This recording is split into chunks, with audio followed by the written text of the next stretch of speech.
Stack Developer con Django, por eso la charla. Esta es la charla que voy a dar en la DjangoCon en octubre. Es la primera vez que la doy, así que después todas las sugerencias son bienvenidas. La idea es contar un poco cómo hemos resuelto o intentado resolver problemas de performance que nos hemos encontrado en distintos proyectos y, bueno, qué pasos seguimos o qué cosas hicimos. Seguro hay muchas más, pero estas son en base a la experiencia que hemos tenido. Bueno, la agenda va a ser primero explicar un poco qué es profiling y qué herramientas hemos utilizado. Después mencionar algunas buenas prácticas o tal vez conocimientos que hay que tener de Django para poder entender cómo funciona y así poder usarlo de la manera correcta. La tercera parte es índices, que es una parte bastante importante de la performance de la base de datos. Algunas consideraciones que hay que tener y cómo usarlos.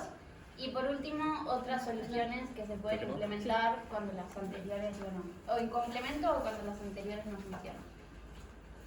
Bueno,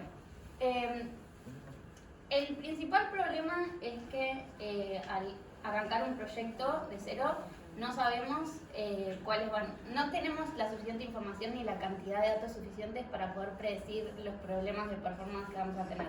Eso sería lo ideal, pero bueno, no tenemos todos los escenarios ni los datos posibles. Entonces lo que pasa es que una vez que salimos a producción muchas veces encontramos problemas de performance, es un poco inevitable. Entonces una vez que tenemos esos problemas de performance, ¿cómo podemos encontrar la causa?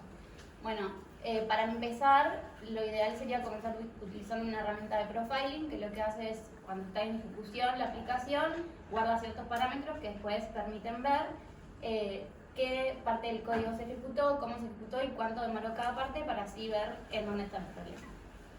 Bueno, acá les voy a comentar dos aplicaciones que nosotros usamos, seguro hay más, pero estas son con las que tenemos experiencia. La primera es Django Debug Toolbar. Esta en particular es para los frontend hechos en Django. Nosotros, la mayoría de los proyectos acá, el backend está hecho en Django y el frontend en React. Entonces la única parte que tenemos de frontend de Django sería el admin, que es para lo que lo utilizamos. Este toolbar se vería como un panel a la izquierda y para cada página que se carga permite ver qué consultas se ejecutaron, cuánto demoraron, bueno, si se utilizó el caché, qué signals se ejecutaron. Y también tiene una parte que se puede activar de profiling para ver también las líneas de código. A nosotros en particular, para lo que nos sirvió fue, tuvimos un cliente que el primer proyecto que nos pidió fue, tenemos un admin que tiene como 800.000 instancias de cierto modelo y nos está demorando 14 segundos en cargar. Necesitamos bajar ese tiempo. Entonces lo primero que hicimos fue instalar esto y bueno, ver dónde estaba la causa de esa demora. El problema era que habían filtros con drop-downs a modelos que tenían foreign keys al que se estaba listando, que estaban cargando todas las instancias cada vez que se cargaba la página. Entonces esto nos permitió ver eso y lo que hicimos fue en ese caso cambiar esos filtros a autocomplete para que se cargaran solo pocos mientras el usuario iba ingresando y ahí pudimos bajar bastante el tiempo de respuesta. Un detalle es que esto lo usamos o en development o en staging porque la barra esa no está bueno que sea en producción y además este tipo de soluciones agregan un tiempo de carga un poco mayor a lo que estamos acostumbrados. La otra que también utilizamos es Django Silk.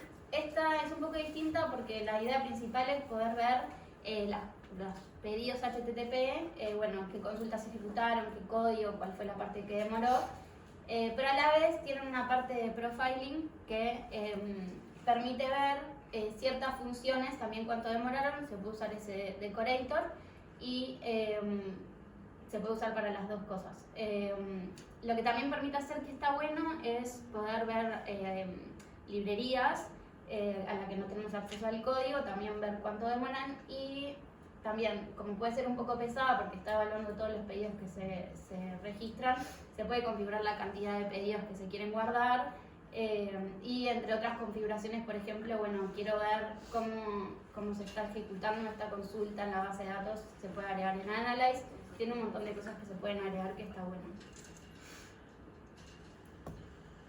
Y bueno, una última cosa, que en realidad esto no es una herramienta, pero es algo que provee Django que está bueno y que lo hemos utilizado, La primera, se pueden ver cuál es la consulta que se va a ejecutar para un query set, que esto nos permite, capaz que si ya sabemos dónde está el problema, no necesitamos el resto de las herramientas, pero bueno, queremos saber específicamente esa parte del código, cómo es la consulta que está ejecutando, nos sirve hacer eso. Y si no, la otra cosa que tiene es el explain, que te muestra cómo se procesó esa consulta en la base de datos, qué índice se utilizó, cuánto demoró, etc. También para lo que sirve el query, capaz que no está relacionado con temas de performance, pero bueno, está bueno también cuando se están probando consultas nuevas o se están haciendo consultas medias complejas con Django, poder ver qué es lo que está haciendo la base para entenderlo un poco mejor, siempre está bueno. Bien. Ahora la idea es presentar algunas buenas prácticas o cosas que está bueno entender de Django, que se pueden aplicar desde el principio del proyecto. En realidad no hay que esperar a tener un problema de performance para poder aplicarlas, y que bueno, también una vez que se encuentra el problema está bueno aplicarlas para mejorar. La primera es cómo evalúa los query sets Django. Django es lazy, o sea perezoso para evaluar las consultas, solo para realizar las consultas, solo lo hace una vez que el query set tiene que ser evaluado. Si esto es bien utilizado, lo que nos permite es tal vez saltearnos algunas consultas que van a ser innecesarias al final y terminar haciendo solo lo que es necesario. Por ejemplo, si tuviéramos ciertas condiciones en el código, al final solo ejecutamos lo que es necesario. ¿Cuándo se considera que una query set tiene que ser evaluado? Bueno, cuando Django Python tiene que traer a memoria los datos que está consultando. Entonces, algunos ejemplos de eso son, bueno, necesito iterar sobre los datos, ahí ya lo estoy evaluando. Necesito ver una parte de esos datos y lo hago con slicing de Python, entonces ahí también. Necesito imprimir los resultados o con Python calculo el largo de la lista o lo transformo en una lista o hago cualquier operación con Python sobre esos datos. O también si testeo el query set en un contexto booleano, por ejemplo si hago if query set para ver si existe.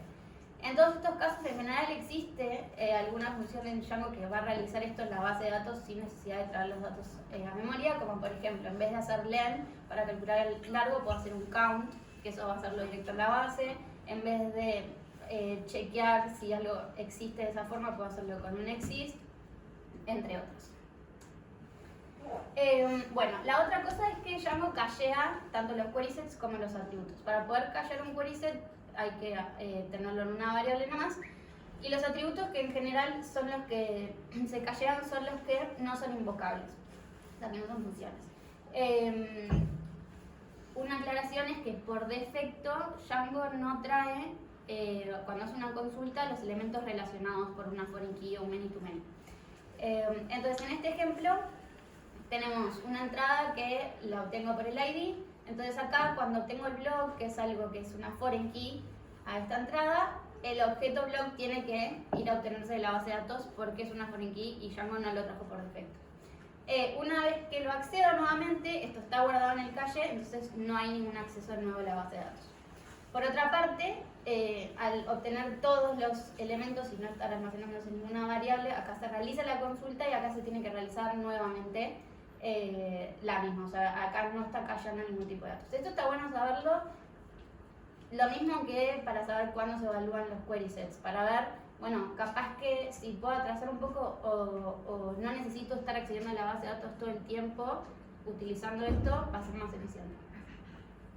Bueno, el tema de los modelos que se relacionan entre sí. A veces resulta bastante ineficiente, por ejemplo, cuando se está haciendo un loop, estar yendo a buscar cada vez, recorriendo un modelo, estar yendo a buscar cada vez los objetos relacionados. Eso va a ser una consulta por modelo que se está recorriendo. Entonces, una de las opciones es usar Select Related. Esto solo funciona para los que tienen una foreign key. Y lo que hace es, hace un join entre los dos modelos y trae eso. Y después ya cachea, cuando vas a acceder a un elemento relacionado, esto ya fue prepopulado y no se necesita acceder a la base de datos. Entonces acá lo que se hace es, bueno, para todos los entries yo quiero traer los objetos relacionados que son del blog y luego cuando voy a acceder, esto ya está cargado.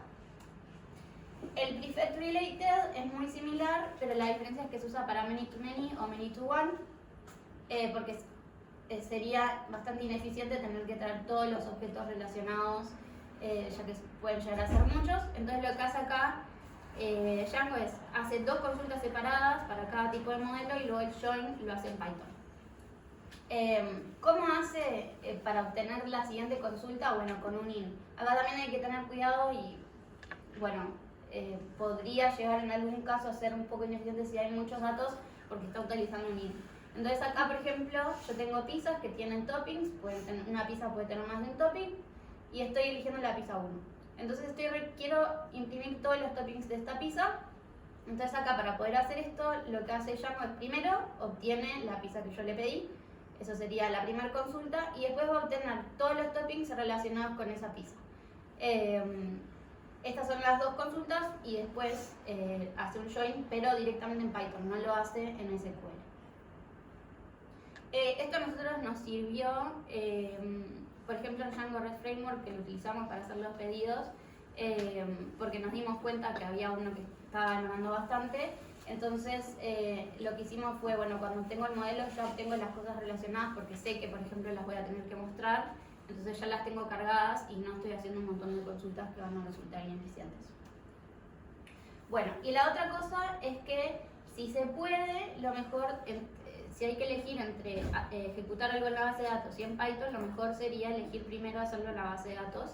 Entonces, por ejemplo, en vez de hacer el largo de la lista, hago un count que me da el mismo resultado, pero lo ejecuto en la base, que sería más eficiente porque no tengo que traer toda mi muestra. Esto se puede hacer utilizando todo el set de métodos que tiene Django para hacer consultas, como son los filtros, los exclude, bueno, toda la parte básica, y si no, si se necesitan consultas más complejas, se puede usar F o Q, agregaciones o agrupaciones, o mismo, si nada de eso sirve, se pueden mismo ejecutar consultas directo a la base.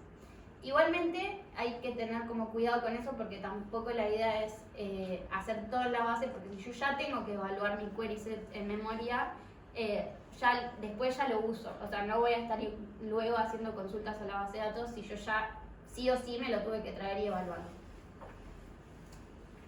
Bueno, después de revisar esas cosas, usar profiling, ver que todo esté bien implementado en Django, otra cosa importante y que tiene bastante peso en la parte de la performance son los índices. Cuando se quiere crear un índice, la información más importante es saber cuáles van a ser las consultas que se van a ejecutar. Entonces, lo ideal es que los índices estén creados por las personas que están desarrollando la aplicación. Para poder saber si se está utilizando un índice o no en la consulta, se puede utilizar el explain, que era el que había mencionado antes, que indica si, sea cual sea la consulta, si el índice se está utilizando y cuál es el índice que se está utilizando, porque la base podría elegir entre más de uno. Hay veces que no elige ninguno, y esto es porque la base considera que es más costoso utilizar el índice e ir accediendo a disco de a una vez que leer todo de disco de una, que tal vez lo pueda hacer de forma más eficiente, que estar utilizando el disco. Y esto lo hace también en base a estadísticas que va recolectando. La otra consideración que hay que tener es que tiene un costo tener índices, que es que una vez que yo creo, modifico o borro instancias, el índice se tiene que actualizar. Entonces eso va a hacer que todas esas operaciones demoren un poco más. Entonces lo ideal sería tener la menor cantidad de índices posibles que cubran la mayor cantidad de consultas posibles. Entonces hay ciertas consideraciones que está bueno tener o cosas que está bueno saber, que son las siguientes. Cuando tenemos un índice que tiene más de una columna, el orden es muy importante. Entonces, por ejemplo, si yo creo un índice sobre A, B y C, la única forma en que voy a poder utilizar este índice es si mi consulta está haciendo algún filtro por A y B o por A y B y C. Pero no puedo utilizar B y C solos. Entonces, es importante que yo defina el primero siendo el que más voy a utilizar o el que puedo utilizar solo. Después, otra cosa importante es que conviene definir siempre la primera columna, la que sea la que se va a usar más con criterios de igualdad, y después las que vienen después con rangos, por ejemplo fechas. Porque esto hace que se tengan que escanear menos hojas del índice, entonces hace que sea un poco más eficiente. existen los índices la posibilidad de crear índices parciales, que lo que tengo que hacer es agregar una condición de where nomás. Entonces esto podría servir, por ejemplo, si yo siempre chequeo cosas que están activas y las que están inactivas no me importan, entonces mi índice se reduce, las consultas van a ser más rápidas y después en general yo las cosas que están inactivas probablemente las chequeé por algún ID, entonces no me va a importar que no estén incluidas en el índice. Después otra cosa importante, que capaz que la han visto, es que se recomienda no hacer un select asterisco siempre, porque lo que está bueno es que si mis atributos del select y de mi índice coinciden, yo no voy a tener que ir a disco a buscar los datos porque ya los tengo en el índice. Entonces, está bueno, no siempre se puede, pero está bueno pensar bien y ser cuidadosos con qué cosas se van a incluir en el select y que sean las que se van a precisar. Y además eso implica una mejora de performance porque no estoy teniendo que traer a memoria todos los atributos, siendo muchas veces innecesario. Después, un tema con el orden. El orden, cuando quiero ordenar una tabla, es una operación bastante costosa, porque tengo que leer toda la tabla, ordenarla y después recién puedo devolver los resultados. Entonces, si se puede usar el índice, esto sería mucho mejor porque el índice ya está ordenado. Entonces, si yo, el índice que se va a utilizar en la consulta para el web tiene el mismo orden que mi order by, entonces la base no va a tener que ir a hacer el orden en disco. Simplemente me va a poder usar el índice y eso va a ser mucho más performante. Otra cosa importante es que los índices se pueden leer en cualquier dirección. Si yo tengo ordenado todo de forma ascendente y mi índice y mi order by es descendente, se puede usar igual porque es un árbol. Lo único que hay que tener en cuenta es que si tengo más de una columna en mi índice, no puedo ordenarlas las dos, no puedo dejar una ordenada y la otra no de la misma forma. O sea, tienen que estar las dos al inverso o las dos iguales. Y si lo tengo que hacer así porque lo preciso, tengo que crear un índice nuevo que sí tenga uno de una forma y otro de otra. Y otra cosa importante es que cuando se están haciendo consultas del estilo quiero que me devuelvas los últimos 10 resultados, lo que permite el índice es que se devuelva solo una parte de los resultados en forma de pipeline, o sea, cuando ya están prontos, que eso sí se va a realizar el orden en el disco, no se puede. Hay que leer todo y después devolverlo. Entonces, esa es otra cosa que tiene buena, que las consultas de tipo, bueno, dame los últimos 10 o los primeros 10 son más eficientes si el orden se realiza a partir del índice. Bien, y bueno, ¿qué pasa? Puede ser que algunas de estas cosas no nos funcionen o que tal vez queremos mejorarlas más todavía. Entonces, algunas cosas que hemos hecho, que deben haber muchas más, pero las que puse acá son las que nos han pasado en distintos proyectos. Bueno, otra opción es utilizar el framework de cache que tiene Django. Entonces, lo que permite es cachear tanto funciones, vistas, pedidos. Entonces, lo que hace es cuando yo voy a ejecutar de vuelta esa función o hacer ese pedido de vuelta, lo que me devuelve es el último resultado. Y eso es válido por cierta cantidad de tiempo. Una vez que ese tiempo deja de ser válido, tengo que ir a realizar, tengo que ejecutar el código o la consulta nuevamente. Esto sirve si yo sé que hay una cierta cantidad de tiempo que puedo estar con los datos que son inválidos, o sea, que sin que se refresquen. Esto pueden ser minutos igual, no tienen, o segundos, no tienen por qué ser mucho tiempo. Pero tengo que saber eso, que por ese tiempo los resultados van a ser los mismos. Y después la otra cosa es que cuando ese tiempo expire o cuando sea la primera vez que se va a ejecutar, si tengo un usuario o algo que está esperando por esa respuesta, eso va a demorar más la primera vez o cuando no haya un hit en el cache.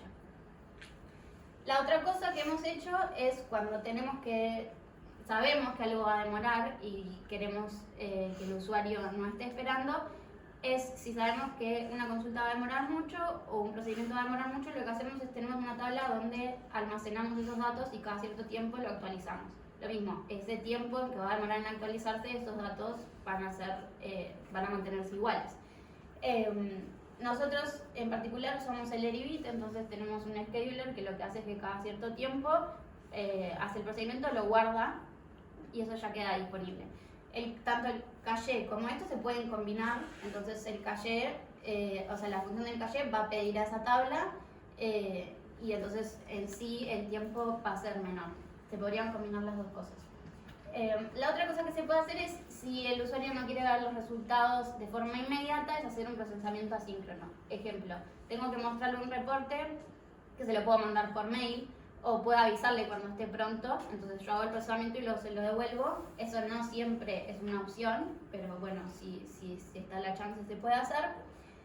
Y la otra cosa es que si no se encuentra ninguna forma de solucionar estos problemas, tal vez se puede considerar que haya otro tipo de base que sea lo mejor para ese tipo de consulta que estoy queriendo hacer. Ejemplo, y esto ya dando un poco de pie a la charla que va a hacer Joaco, si yo estoy haciendo consultas que siempre son en base al tiempo, que tengo que hacer muchas agrupaciones, consultar cosas históricas, tal vez me conviene considerar alguna base de datos de tipo time series. O si, por ejemplo, hago muchas consultas de tipo de análisis, que tengo que consultar cosas históricas y son en general pocas columnas, puedo utilizar alguna base de datos que sea de tipo columnar, o sea, que guarde las cosas en vez de en filas, en columnas, y eso me hace que las consultas de tipo analíticas sean mucho más rápidas. Entonces, bueno, esas son las cosas que nosotros hemos hecho.